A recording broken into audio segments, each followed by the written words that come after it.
Oke, standby, kamera ready, sound ready, 3, 2, 1, action. Halo, Assalamualaikum warahmatullahi wabarakatuh. Saya Rifa Zahira Tusafa, mahasiswi semester 4 program studi PGMI di Institut Miftahul Huda Subang. Kali ini kita akan membahas tentang pembelajaran Al-Quran dan Hadis di sekolah dasar atau di madrasah ibtidaiyah.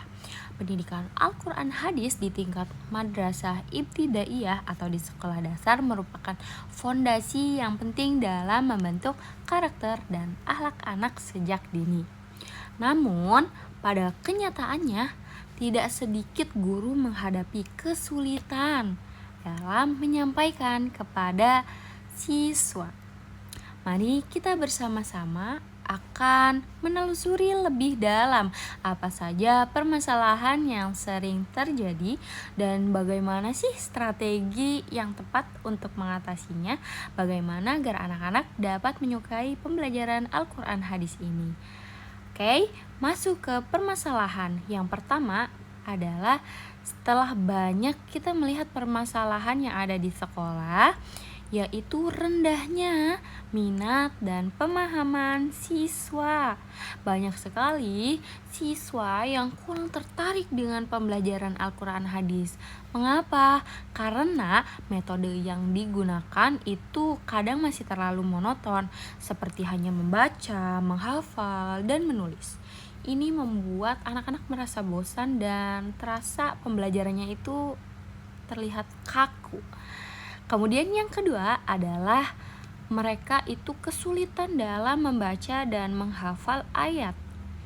Nah, tidak semua siswa itu memiliki latar belakang keluarga yang mendukung adanya pembelajaran Al-Quran di rumah. Akibatnya, beberapa dari mereka mengalami kesulitan dalam membaca huruf hijaiyah dengan benar dan menghafal ayat-ayat Al-Quran. Yang ketiga adalah kurangnya pemahaman kontekstual terhadap isi Al-Quran. Seringkali hadis yang diajarkan tidak dikaitkan oleh kehidupan siswa, sehingga mereka dapat menghafal tanpa memahami makna dan penerapannya. Yang keempat adalah perbedaan kemampuan belajar siswa.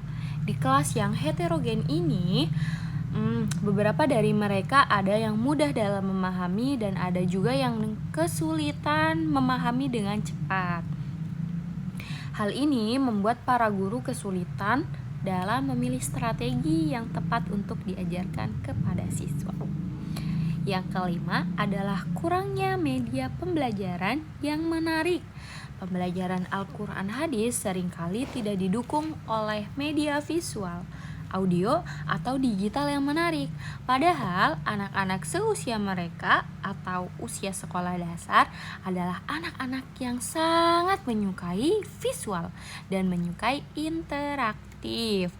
Setelah pembahasan permasalahan kali ini, saya akan membahas cara bagaimana agar pembelajaran Al-Quran Hadis lebih menyenangkan, kontekstual, dan lebih bermakna. Oke, masuk ke strategi yang pertama adalah pendekatan kontekstual atau contextual teaching and learning.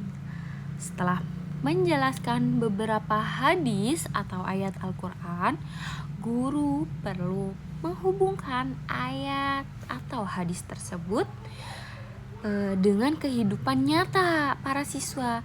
Misalnya saat mengajarkan hadis tentang kejujuran, guru memberikan contoh peristiwa sehari-hari seperti tidak boleh mencontek saat ujian atau berkatalah jujur kepada orang tua. Seperti itu. Masuk ke strategi yang kedua adalah bermain dan bernyanyi. Pendidik atau guru dapat menggunakan lagu atau permainan yang edukatif untuk membantu siswa menghafal ayat dan hadis. Strategi yang ketiga adalah dibantu oleh media visual dan digital interaktif. dengan memanfaatkan gambar, video, animasi, atau aplikasi interaktif yang menampilkan kisah Nabi, tata cara membaca Al-Quran, atau kisah penerapan hadis. Nah, pembelajaran seperti ini yang membuat anak-anak tertarik dan penasaran tentang Al-Quran hadis. Yang keempat adalah dengan strategi metode talaqi dan murojaah secara berulang. Bacakan ayat secara langsung dari guru ke siswa, lalu lakukan pengulangan dengan cara yang menyenangkan. Siswa bisa membaca bersama dalam kelompok berpasangan. Yang kelima adalah pendekatan diferensiasi. Pendidik menyesuaikan cara mengajar dengan kebutuhan masing-masing siswa. Bagi siswa yang cepat, tantang mereka dengan tugas tambahan seperti membuat poster hadis. Nah, untuk yang masih kesulitan dalam memahami hadis, guru dapat memberikan pendampingan yang lebih atau dengan metode hafalan lewat visual, seperti itu. Nah, masuk ke strategi yang terakhir adalah dengan membangun lingkungan Islami yang menyenangkan. Ciptakanlah pembelajaran Al-Quran hadis dengan suasana kelas yang hangat, dengan dekorasi Islami, pojok hafalan, dan papan motivasi. Jadikan pelajaran ini sebagai waktu yang dinanti siswa, bukan ditakuti. Sobat pendidik, sekian saja penjelasan permasalahan dan strategi penyelesaian dalam menyampaikan materi dalam pembelajaran. Siswa bukan hanya mampu membaca dan menghafal, tetapi juga dapat memahami, mencintai, dan mengamalkan ajaran Islam dalam kehidupan sehari-hari. Mari kita jadikan kelas Al-Quran hadis sebagai ruang yang hidup, penuh makna, dan penuh berkah. Sekian penjelasan dari saya.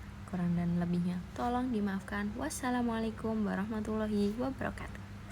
Dadah.